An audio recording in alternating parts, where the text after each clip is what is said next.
우리 함께 찬송하겠습니다. 찬송가 425장입니다. 찬송가 425장 주님의 뜻을 이루소서.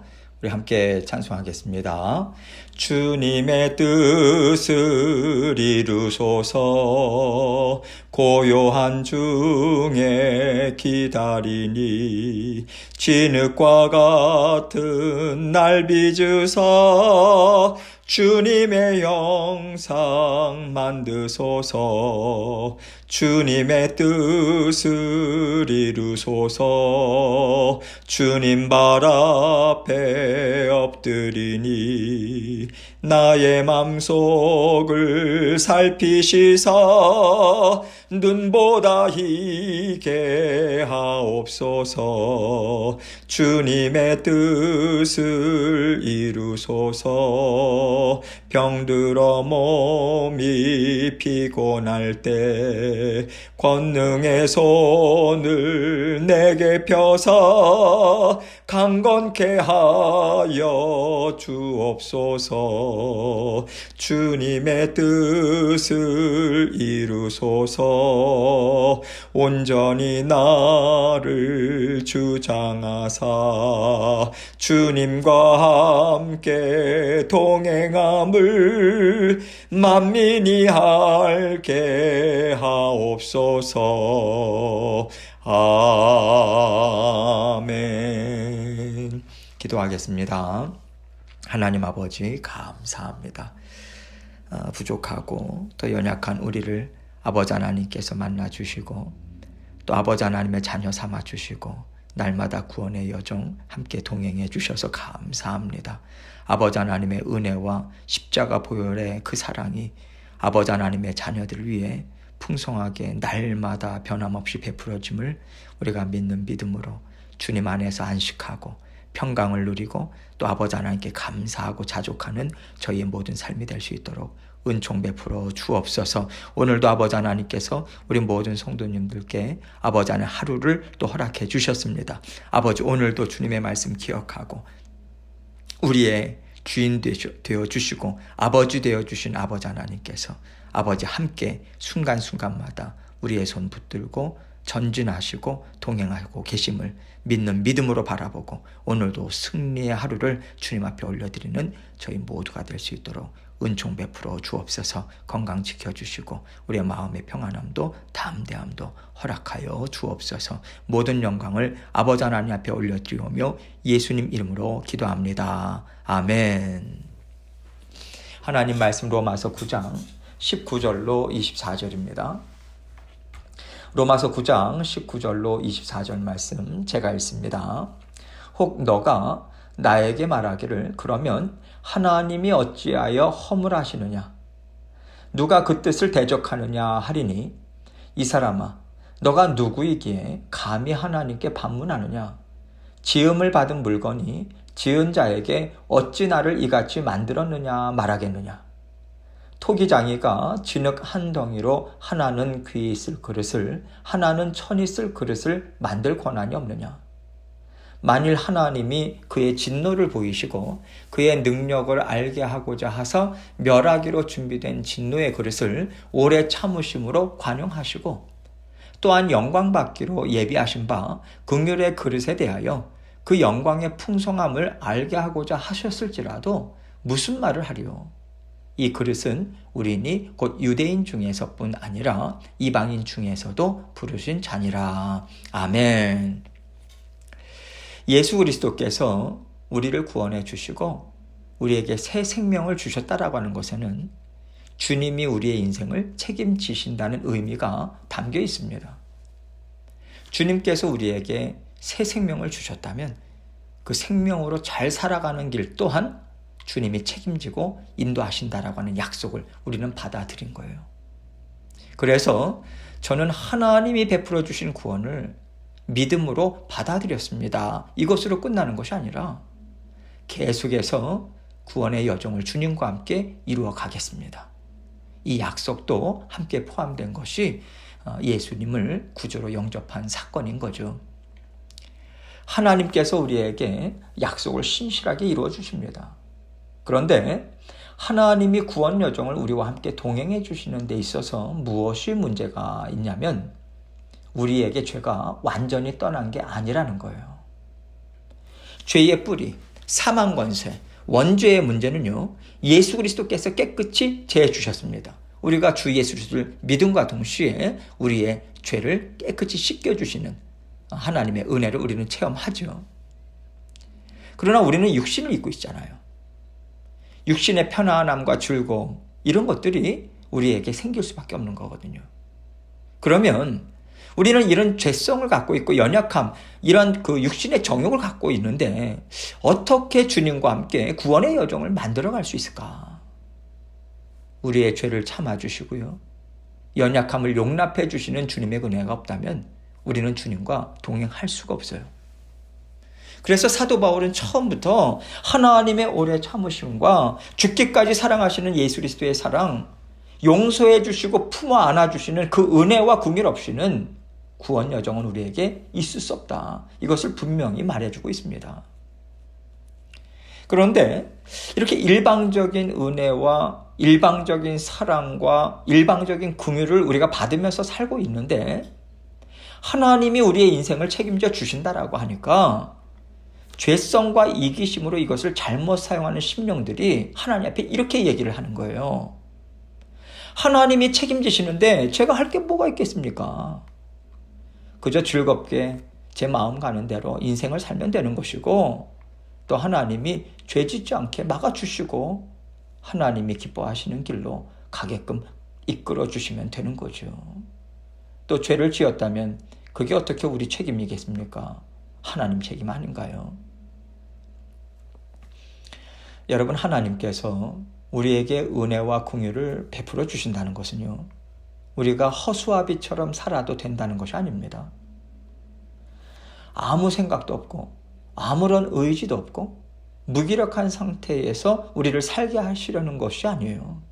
하나님께서는요, 창조 때부터 하나님의 형상으로 사람을 만드셨고요, 우리를 구원해 주신 것도 능동적으로 하나님의 은혜를 깨닫고 하나님 앞에 화답하면서 자라나고 더욱더 하나님과 하나 된 풍성한 삶을 누릴 수 있도록 하나님께서 우리에게 구원을 허락하신 것 아니겠습니까? 하나님께서 우리를 구원해 주신 것은요, 우리가 더욱더 하나님의 사람이 되어가게 하시려고 허락해 주신 거예요. 또 하나님은 이 세상을 오래 참으시고요, 아직도 예수 그리스도를 재림주로 이 땅에 보내주시지 않는 것도 한편으로 보면 어떻게든 한 영혼이라도 더 살려내시려고 하나님께서는 기다려 주시는 것입니다. 인내의 사랑을 계속해서 베풀어 주고 계시는 거죠. 그래서 바울은요, 하나님의 크신 사랑을 자꾸만 왜곡되게 이용하는 것은 하나님의 사랑을 제대로 받아 누리지 않고 육신의 정욕과 맞바꾸는 악한 일이라고 얘기해 주고 있습니다. 그래서 이렇게 반문하고 있는 거예요. 19절로 21절입니다. 혹 너가 나에게 말하기를 그러면 하나님이 어찌하여 허물하시느냐? 누가 그 뜻을 대적하느냐 하리니, 이 사람아, 너가 누구이기에 감히 하나님께 반문하느냐? 지음을 받은 물건이 지은 자에게 어찌 나를 이같이 만들었느냐 말하겠느냐? 토기장이가 진흙 한 덩이로 하나는 귀 쓸 그릇을 하나는 천이 쓸 그릇을 만들 권한이 없느냐? 지금 바울은요, 완악한 심령들이 갖고 있는 생각에 대해서 대답해주고 있어요. 토기장이가 진흙 한 덩이를 가지고 아름다운 화병을 만들든 진짜 요강을 만들든 이것은 토기장이가 필요한 대로 계획한 대로 만드는 것이고, 그릇 자체가 그것에 대해서 의문을 제기한다던가 싫다고 이 의의를 제기할 수 없다라고 하는 것을 지금 예를 들어서 말해주고 있는 거예요. 이 얘기는요, 우리는 철저하게 피조물임을 기억하며 살라는 것입니다. 이것이 바울이 이야기하고자 하는 핵심에 있는 거예요. 이 땅의 티끌과 먼지, 흙에 불과한 것을 가지고 하나님이 아름답게 빚어주셨다는 것입니다. 왜 아름답겠어요? 하나님의 형상으로 빚어주셨잖아요. 하나님의 형상을 담아주셨잖아요. 그렇다면 그 질그릇이 얼마나 귀하겠습니까? 정말 귀하고 귀한 그릇인 거예요. 그런데 우리가 하나님의 형상을 담고 있다라고 하는 것, 이것이 얼마나 귀한지를 모르니까 우리가 재창조되고 거듭나고 하나님의 형상이 회복이 됐잖아요. 근데 여전히 그것을 모르고 있는 상태에서 이것은 귀한 그릇이다, 저것은 천한 그릇이다, 서로 비교하고 또 더 나아가서 하나님 원망하고 낙심하는 상황이 벌어지는 것 아니겠어요? 사실 여러분, 그릇들의 차이가 있다라고 하는 것은요, 우리가 세상을 살아가는 데 있어서 외모도 다르고 재능도 다르고 사는 집이 다 다르고 이러한 것들을 비유로 들어서 얘기하는 것뿐이지 하나님 안에서는 다 존귀한 그릇이다, 이것을 바울은 이야기하고 싶은 거예요. 여러분, 십자가의 보혈이 발라져 있지 않습니까? 십자가의 보혈을 통해서 새롭게 창조되었잖아요. 재창조되었잖아요. 이것만큼 귀하고 아름다운 존재가 하나님 앞에서는 없는 거 아니겠어요?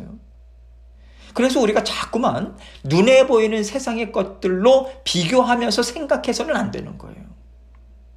우리는요, 하나님의 은혜로 구원받은 백성이 되었고 구원받은 자녀로서 하나님의 나라를 지금 힘있게 이루어가고 있다. 여기에 우리의 모든 생각에 초점을 맞춰야 하는 것입니다. 예수 그리스도께서 머리 되시고요, 우리는 예수 그리스도의 몸에 붙어있는 지체인 거죠. 하나님 앞에서는요, 누구 하나 없어서는 안 될 존재인 거예요. 하나님은 그렇게 우리를 요긴하게 들어 사용하고 계시다라고 하는 것이 성경의 증언입니다. 하나님의 형상을 담아주셨고 그 형상이 제대로 회복되고 제대로 만들어지도록 십자가 보혈까지 더해져서 완전한 하나님의 형상으로 새롭게 빚어주고 계시는 하나님의 손안에 들어있는 존귀한 자녀들이다. 바울은 이것을 얘기해주고 싶은 거죠. 22절입니다. 만일 하나님이 그의 진노를 보이시고 그의 능력을 알게 하고자 하사 멸하기로 준비된 진노의 그릇을 오래 참으심으로 관용하시고. 예를 들자면요, 바로와 같은 사람이에요. 아주 완악해요. 하나님이 계속해서 가르쳐 주시고 만져 주셔도 계속 거절하는 완악한 심령이고요. 그래서 진노하실 수밖에 없는 거죠. 하나님께서 완악한 죄에 대해서 진노하실 때는 심판으로 이어지는 것이 마땅하거든요. 그런데 하나님이 바로와 같이 완악한 자를 영원토록 심판하시기 이전에 하나님의 진노를 그에게 보여주시고 또 하나님의 능력, 전지전능하심, 하나님의 자녀들을 얼마나 사랑하시는지 다 드러내 보여주시는 긍휼을 베풀어 주신들, 그것이 하나님의 허물이 되겠는가, 이 얘기를 하고 있는 거예요. 왜 저 악한 자들을 아직도 살려주셔서 저렇게 떵떵거리며 살게 하십니까? 하나님 선하신 하나님 맞습니까? 우리가 이렇게 반문할 수가 없다는 거예요. 왜냐하면 하나님은 완악한 자도 하나님의 나라를 이루어가기 위해서 구원 역사 가운데 귀하게 사용하고 있을 뿐만 아니라 하나님은요, 그 자녀도 하나님의 때에 구원하실 계획이 있을지도 모르잖아요. 우리는 피조물이에요. 창조주 하나님이 하시는 일을 다 우리는 이해할 수 없습니다. 보이지 않게 일하시는 하나님의 일하심을 우리가 어떻게 볼 수 있겠어요? 그런 상황에서 하나님을 우리는 판단할 수가 없는 거죠. 23절입니다. 또한 영광 받기로 예비하신 바 긍휼의 그릇에 대하여 그 영광의 풍성함을 알게 하고자 하셨을지라도 무슨 말을 하리요? 예를 들면 모세와 같은 사람이에요. 모세는 이집트의 왕자로 40평생을 살았으니까 얼마나 부귀영화를 누렸겠습니까? 세상의 존귀한 자로 살았는데 하나님께서 그를 또 어떻게 사용하시나요? 하나님의 나라를 이루는 믿음과 그 기적의 모세로 사용해 주신다는 거죠. 하나님, 이거 너무 불공평한 거 아닙니까?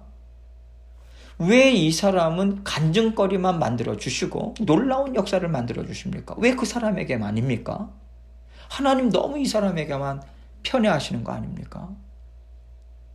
이것이 광야 가운데 모세를 대적하면서 일어났던 사람들의 마음이잖아요. 그래서 모세에게 너만 하나님을 대면했냐? 나도 대면했다. 너만 지도자가 될 수 있느냐? 너보다 더 훌륭한 사람들이 이렇게 많이 있다. 계속해서 반역하는 자들이 일어난 거죠. 그럴 때마다 하나님께서 모세의 편을 들어주셨습니다. 왜냐하면 이것이 하나님의 주권적인 뜻이기 때문에 그래요. 하나님은 창조주 하나님이십니다. 우리의 구원자세요. 생명의 주인이세요. 하나님께서는 이렇게 내 나라를 이루겠다고 뜻을 세우셨어요. 그렇다면 우리는 마땅히 하나님으로부터 생명을 받은 그런 피조물로서, 하나님의 손에 빚어지는 그러한 자들로서 하나님의 뜻에 순종함이 마땅한 것입니다. 여러분, 이 관계가 확실하지 않으면 하나님과 화평한 관계 가운데 동행하는 삶은 이루어질 수가 없어요. 하나님의 나라를 온전히 이룰 수가 없는 거죠. 하나님께서 우리의 인생을 이끌어 가실 때 하나님 왜 이렇게 하십니까? 하나님 왜 저렇게 하십니까? 그런 생각이요, 우리 안에서부터 올라올 수 있어요. 우리가 육신을 입고 있잖아요. 죄성이 있거든요. 또 우리가 세상의 눈으로 보면 이해가 안 되는 거예요. 그러나 우리는요, 눈에 보이는 것이 다가 아니라는 것을 알고 있습니다. 하나님께서는 우리가 눈에 보이는 세상이 다가 아니라고 하는 그 믿음을 가지고 살아가기를 원하세요. 우리는요, 눈에 보이지 않지만 완전하신 그 하나님의 능력, 하나님의 그 선하심으로 하나님 나라를 지금 이루어가고 계시다. 그래서 우리는 하나님의 뜻에 순종하고자 함이 마땅하다라고 하는 그 겸손한 마음으로 따라가야 한다는 것을 하나님은 가르쳐 주고 계신 거죠. 살아계신 하나님께서 우리의 인생을 책임지고 계세요. 우리의 주인 되십니다. 그러니 어떤 것도 우리가 불평하거나 원망하지 말고요, 우리가 알지 못하는 하나님의 일하심이 있다라고 하는 것, 이건 믿고 한 걸음 한 걸음 하나님 뜻을 쫓고자 애를 쓴다면요, 이것이 하나님 앞에서 아름다운 인생인 것이고 하나님 앞에 적극적으로 뜨거운 사랑을 고백하는 삶이 되는 것입니다. 24절입니다. 이 그릇은 우리니 곧 유대인 중에서뿐 아니라 이방인 중에서도 부르신 자니라. 하나님의 형상을 담았고 예수 그리스도의 십자가 보혈로 완전하게 새롭게 빚어지고 있는 영광된 그릇은 온 세상 모든 하나님의 자녀들까지 다 포함된다. 이것을 말씀해 주고 있어요. 이렇게 예수 그리스도를 통해서 하나님 나라는 계속해서 확장되어 가고 있는 것이고요, 하나님께서는 이 은혜를 온 세상 가운데 베풀어 주고 계신 거죠. 여러분, 구원의 삶을 살아갈 때 우리가 정말 조심해야 되는 것은 눈에 보이는 것에 묶이지 않도록 하는 것입니다. 그러기 위해서 우리 스스로의 힘으로는 안 돼요. 하나님의 말씀이 우리에게 필요합니다. 그러기 위해서 성령께서 우리 안에 계신 것이고요, 십자가의 보혈로 날마다 성령께서는 우리 마음과 생각을 계속해서 씻어내 주시는 그 은혜를 베풀어 주십니다. 우리의 죄성과 연약함으로 더럽혀지기가 참 쉬운 것이 우리의 영의 상태 아니겠습니까? 우리는요, 십자가의 보혈 의지하고요, 하나님의 형상으로 다시 우리를 재창조해 주신 삼위일체 하나님께 감사하고 의지하면서 하루하루 우리 하나님과 함께 동행하는 삶에 집중해야 하는 것입니다. 하나님께서 구원의 여정에 함께 동행해 주고 계시면서 여러분과 저를 새롭게 빚어주고 계세요. 우리는 아직 완제품이 아니에요. 날마다 새로워지고 있고 날마다 새로워져야 하고 하나님이 어떤 분이신가 세상에 분명하게 드러내 보이는 그러한 하나님의 아름다운 형상으로 계속해서 빚어져야 한다라고 하는 것을 우리는 붙잡아야 합니다. 오늘도 하나님의 기뻐하시는 뜻이 우리의 삶 가운데 정말 하나님께서 우리에게 십자가 보혈의 은혜, 또 하나님의 사랑, 긍휼, 하나님의 기뻐하시는 뜻 안에서 베풀어지고 있습니다. 오늘도 하나님의 뜻에 온전히 순종하고 하나님과 함께 동행하기 원합니다. 이러한 마음으로 주님 앞에 간구 드리시고, 또 우리가 온전히 주님을 따르지 못하는 영역이 있지는 않은지 돌아보시고, 또 계속해서 우리 각자 기도 제목 가지고 주님 앞에 나아가도록 하겠습니다. 기도하시겠습니다.